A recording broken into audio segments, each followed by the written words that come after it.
देश को लूट कर इन्होंने बर्बाद कर दिया और ये ईमानदारी और भ्रष्टाचार की बात करते हैं। नरेंद्र मोदी जिंदाबाद जिंदाबाद। 15 बरस लालू यादव का कोई लड़वान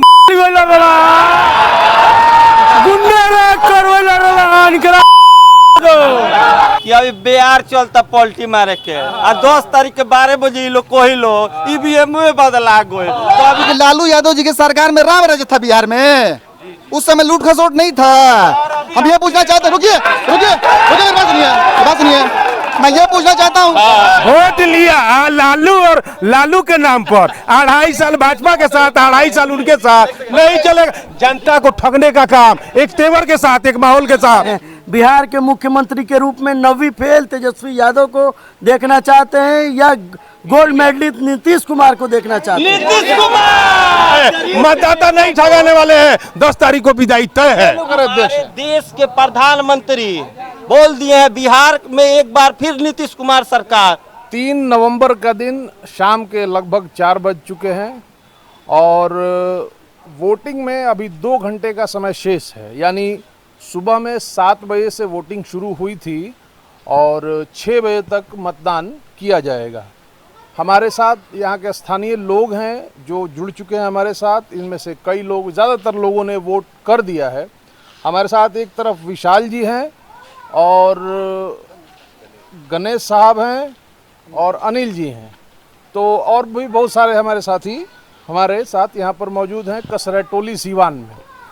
तो ऑफ कैमरा एक डिबेट चल रही थी। लोकतंत्र की खूबसूरती यही है कि अलग अलग लोगों के विचार होते हैं, अलग अलग प्रत्याशियों को वो वोट करते हैं और एक साथ रहते हैं। ये लोकतंत्र एक गुलदस्ते की तरह हिंदुस्तान है हमारा, और इसी खूबसूरती को बरकरार रखते हुए एक बहुत ही एक नोक झोंक कहिए आज के इस पर्व का, जो लोकतंत्र का सबसे बड़ा पर्व है, इसकी खूबसूरती कहिए। आइए हम ज़्यादा बातें ना करते हुए सीधा सीधी विशाल जी से जानते हैं। विशाल जी, क्या कहना है आपका?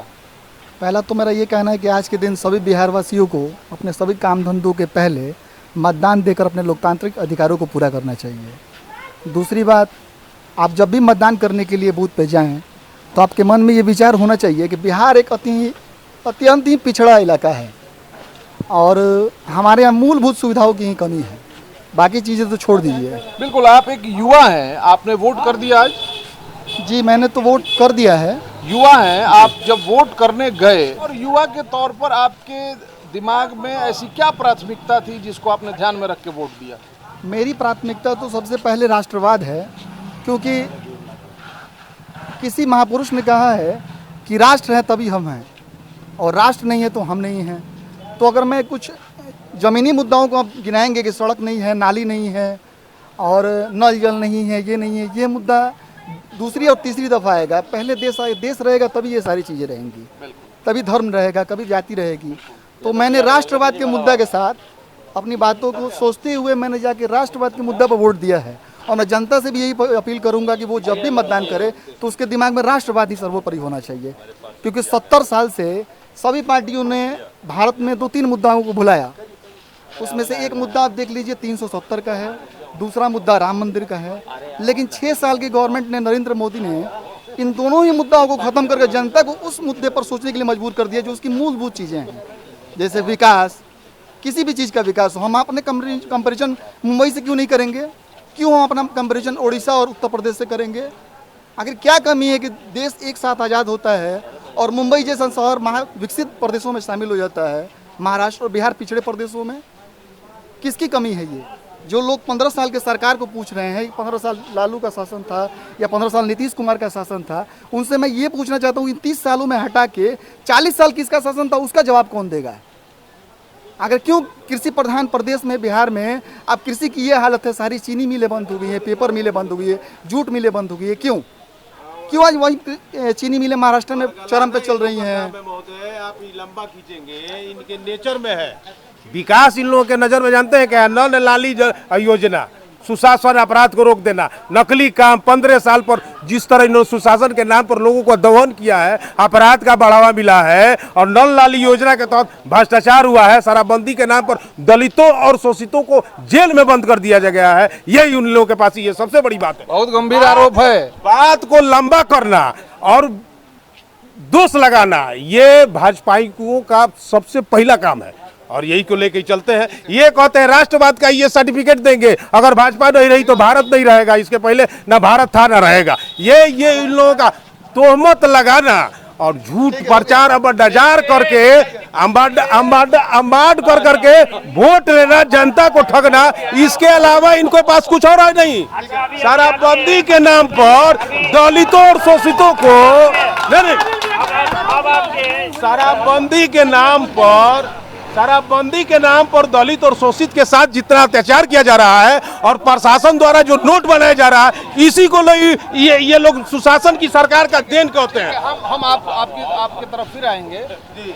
क्या कहेंगे? मेरे इससे प्रमाण हमको नहीं चाहिए। हम आपसे भी बात मैं ये इनसे पूछना चाहता हूँ कि 15 साल में नीतीश कुमार की सरकार में इनके हिसाब से शराबबंदी सबसे बड़ा मुद्दा है, भ्रष्टाचार सबसे बड़ा मुद्दा है, तो मैं ये पूछना चाहता हूँ कि लालू यादव जी की सरकार में राम राज्य था बिहार में, उस समय लूट खसोट नहीं था। हम ये पूछना चाहते हैं, रुकिए बात सुनिए, मैं ये पूछना चाहता हूँ उनसे, मैं ये पूछना चाहता हूँ 1962 में जो जंग में हम लोग ने चाइना से अक्साई चीन गंवाया है, वो भाजपा की सरकार में गंवाया हमने। हम ये जानना चाहते हैं 1947 में देश का बंटवारा हुआ, वो भाजपा ने करवाया है। देश को लूट कर इन्होंने बर्बाद कर दिया और ये ईमानदारी और भ्रष्टाचार की बात करते हैं। ठीक है, चलिए हम कुछ और लोगों से बात करेंगे। बताइए सर। देखिए, आज अपने पूरे सिवान वासियों को मैं तहे दिल से नमस्कार करता हूं, जिन्होंने अपने कीमती समय को निकाल कर अपना मतदान किया, चाहे किसी भी पार्टी को अपना मतदान किया होगा। लोकतंत्र है, लोकतंत्र का महापर्व 5 साल पे एक बार आता है। हमारे अनिल भैया बोले कि 15 साल से अपराध था, 15 साल से अपराध है।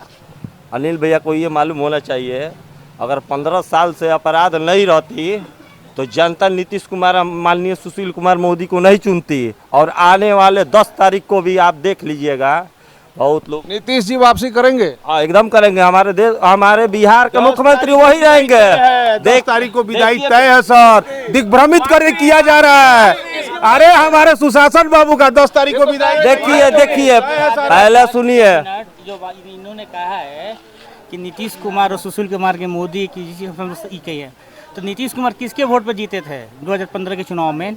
किसके वोट पे जीते थे? लालू यादव का वोट पे जीते थे। लालू यादव को वोट पे जीते थे। लालू यादव को धोखा देकर नीतीश कुमार बीजेपी में चले गए। धोखा देना इनकी प्रवृत्ति है सर। देखिए किसके वोट पे बिहार में सरकार बना था। नीतीश कुमार का अपना पास केडर वोट है नहीं, अब नीतीश कुमार के पास अपना केडर वोट है नहीं। अरे लालू यादव के वोट पे ये राजनीति है। ऐसे बात नहीं हो पाएगी, एक एक करके, है ना? किसके वोट पे किसका सरकार बना था, ये तो सिवान और बिहार की जनता जानती है। हमारे वोट देने से और इनके वोट देने से सरकार नहीं बनता है। पूरे बिहार के 12 करोड़ आवाम वोट करती है, उसके बाद किसी का सरकार बनता है। अगर मेरी सरकार अच्छा काम की होगी 15 साल में, तो आने वाले 10 तारीख को हमारे बिहार के मुख्यमंत्री नीतीश कुमार फिर होंगे और फिर डिप्टी सीएम सुशील कुमार मोदी ही होंगे। देश के प्रधानमंत्री बोल दिए हैं बिहार में एक बार फिर नीतीश कुमार सरकार। और अभी जदयू का ये प्रमोद मंडल का स्टेटमेंट आया हुआ है कि बीजेपी को हराना है। अभी कल का रिकॉर्डिंग है फेसबुक पे कि बीजेपी को हराना है, जहाँ भी बीजेपी कैंडिडेट है उसको हराना है। वो कहने का मतलब है कि इस वक्त परिवर्तन की लहर चल रही है। युवाओं को रोजगार चाहिए, स्वास्थ्य चाहिए, है ना, पलायन रोकना है। ये तेजस्वी यादव। चलिए आप हमारे इन्होंने बोला और सबसे हमारे माननीय मुख्यमंत्री नीतीश कुमार ही बनेंगे, वो हमारे बहुत प्रिय नेता हैं। चलिए, सत्यम भारती जी हमारे साथ हैं, जनप्रतिनिधि हैं, वार्ड नंबर 22 के सिवान नगर परिषद के ये वार्ड पार्षद हैं। वार्ड पार्षद आप बताइए। 15 बरस लालू यादव का कोई लड़वा गुंडे करवा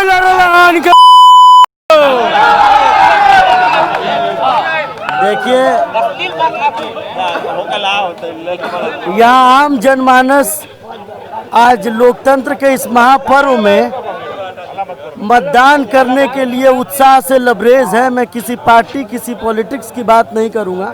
यहाँ जितने भी आम जनमानस है, मैं आपके चैनल आपके माइक के माध्यम से एक बार इन्हीं लोगों से पूछना चाहता हूँ और आवाज़ लगवाना चाहता हूँ कि पहले की सरकार ठीक थी या मोदी सरकार ठीक? बताइए भाई, एक-एक करके। मोदी मोदी ठीक है, मोदी ठीक है, लेकिन यहाँ का सरकार अनिल जी, माहौल तो मोदी। अब देखिए इन्होंने बोला एक करके हम आपसे बात करेंगे, फिर हम बात कर लेते हैं। माहौल तो मोदी में है सर, मोदी में है, यही तो ठगने का काम है। माल महाराज का मिर्जा के लसोली वोट लिया लालू और लालू के नाम पर 2.5 साल भाजपा के साथ 2.5 साल उनके साथ नहीं चलेगा। जनता को ठगने का काम एक तेवर के साथ, एक माहौल के साथ, ये माहौल क्रिएट किया गया है। वोटरों को बहकाया जा रहा है, ललकारा जा रहा है। सत्यम भारती ने कहा है, सत्यम भारती सत्यम भारती ने अपना वक्तव्य नहीं दिया। जनता और ठगने के भरोसे सबको पता। ये हमारे अभिभावक हैं, मेरे पिता के पुराने साथी रहे हैं। आदमी अच्छे हैं, पार्टी गलत चुन लिए। और रही बात, देखिए इन लोगों के पीछे इनकी जो पार्टी है, उनके पीछे जो भीड़ है वो सिर्फ हुड़दंग करती है, और हमारे पार्टी में जो भीड़ है वो वोट जाके टपाटप दामने का काम करती है। इन लोगों को अपने बेटा पर हमारी बात सुनिए, हम बोलते रहे पहले सुन लीजिए। हाँ रुक जा अच्छा, एक बार उसके बाद नहीं बोलेंगे। नरेंद्र मोदी जिंदाबाद, नरेंद्र मोदी जिंदाबाद। देखिए भाई साहब, चुनावी ये नुक्कड़ सभा नहीं है, ये डिबेट चल रहा है। और इन लोगों को आदत है सर, अपने बेटा पर इनको भरोसा नहीं है, दूसरे के वोट पर, दूसरे के पैकेट पर सब कब्जा कर बस वही बात है। भाई साहब, मैं ये कहूँगा गठबंधन महागठबंधन जो भी है सब मिलकर बिहार विकास कैसे होगा उसके बारे में ये लोग सोचे। आपस में लड़ने से कोई फायदा। आपकी क्या राय है? बस मोदी सरकार।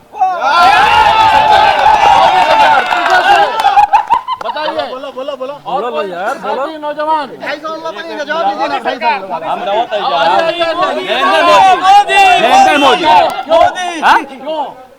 मोदी विकास पुरुष, नरेंद्र मोदी विकास पुरुष है। उनके 5 विकास के कार्य बताइए।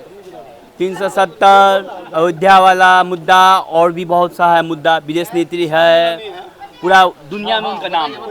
अब बोल दिए तो हम क्या बोले। देखिए हमारे अभिभावक है अनिल चाचा है आरजेडी में, पीछे वाला जब चोटी देखेगा तो आरएसएस का लुक है।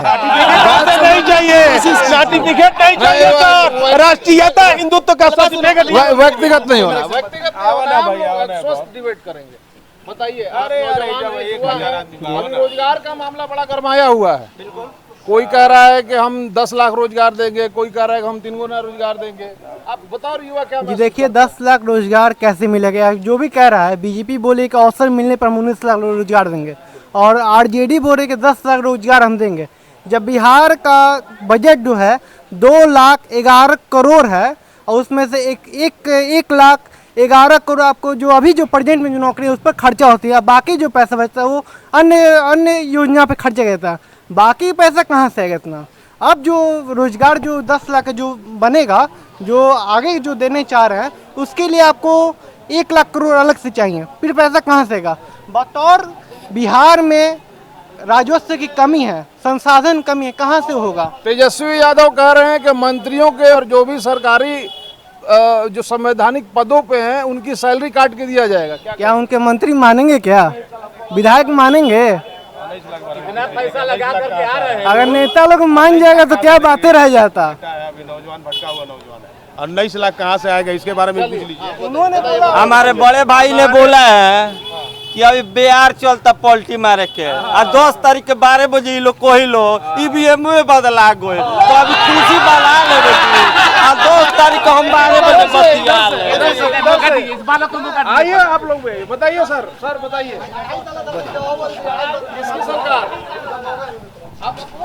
जो विकास करेगा उसकी सरकार। नीतीश कुमार और तेजस्वी यादव का नाम ले रहे हैं। यहाँ आम जनमानस खड़ी है, पूछना चाहते हैं बिहार के मुख्यमंत्री के रूप में 9वीं फेल तेजस्वी यादव को देखना चाहते हैं या गोल्ड मेडलिस्ट नीतीश कुमार को देखना चाहते हैं? नीतीश कुमार हमें कुछ सर पूरे बिहार में पूरे भारत में दूसरे टर्म हमारे प्रधानमंत्री नरेंद्र मोदी जी हुए। अब बिहार में इनके लिए कोई नेता नहीं है जो नीतीश कुमार का टक्कर का है। इन्होंने अभी कहा कि नीतीश कुमार को जो बहुमत मिला था, मेरे चाचा हैं और मेरे भैया हैं, उन्होंने बोला कि नीतीश कुमार को जो बहुमत मिला था वो लालू प्रसाद और नीतीश कुमार को साथ मिला था। इन्होंने जनता को ठगने का काम किया। मैं ये पूछना चाहता हूँ महाराष्ट्र में जो बहुमत भाजपा और आपको उद्धव ठाकरे की पार्टी शिवसेना को मिला था, जो बहुमत कर्नाटका में बीजेपी को मिला था 100 सीटों के साथ, तो कर्नाटका में 30 सीटों रखने वाली जेडीएस ने कैसे सरकार बना लिया? महाराष्ट्र में बीजेपी से कम सीटें रखने वाली उद्धव ठाकरे ने कैसे सरकार बना लिया?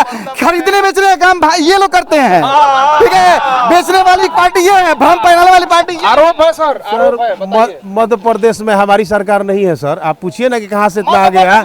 आप पूछिए ना, तो आपने खरीदा जयपुर में लोग तो घूस देकर दूसरे को अपना बेटा बना लेंगे, पहले का काम नहीं करते हैं। सुनिए ना, मायावती को देखिए, छो को उसको विधायक बना के अपने पार्टी में शामिल कर दिया। ये इन लोग का दस्तूर है, इन लोग की आदत है सर, समझ रहे हैं ना सर। हमारे नेताजी पार्षद महोदय ने साफ कहा है कि हम जिम्मेवारी नहीं लेंगे, जनता से पूछिए। देखिए कितने ऊंचे दर्जे की राजनीति लेने की बात करते हैं। जहाँ तक जिम्मेवारी की बात है, ये लोग जिस दल में है, जिस दल की वकालत कर रहे हैं, गरीब का बेटा मुकेश सहनी, एक मल्लाह के बेटा को अंत समय में आप लोगों ने धोखा दे दिया और समाज में समरसता की बात कर रहे हैं।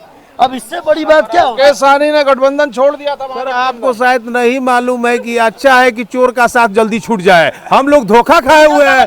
ये नीतीश कुमार ये नीतीश कुमार जिसके पेट में दांत है, ये नीतीश कुमार जिसके पेट में दांत है, उसी के चट्टे बट्टे ये थे। हम लोग की आंखें खुल गई और ये नेताजी जो आंखें खुली देखिए जनता बोल रही है, गिरोह है, ये गिरोह है, ठगने के लिए निकला है, मतदाता नहीं ठगाने वाले हैं। 10 तारीख को विदाई तय है। लोग उसी मानसिकता से आज भी लवरेज है जिस मानसिकता में पहले हुकूमत की है।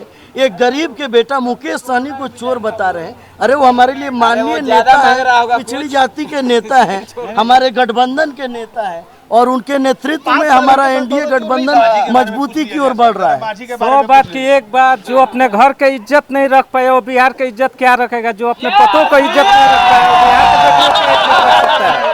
चलिए अब हम लोग कंक्लूड करते हैं।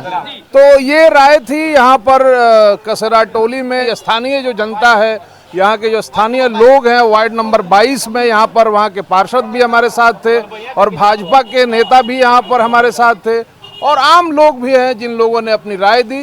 बहरहाल आने वाले दिन में अब जो कि बस 10 तारीख का इंतज़ार करना है, जो भी कयास लगाए जा रहे हैं वो क्या होता है आने वाला वक्त ही बताएगा। फिलहाल देखते रहिए समय सिवान।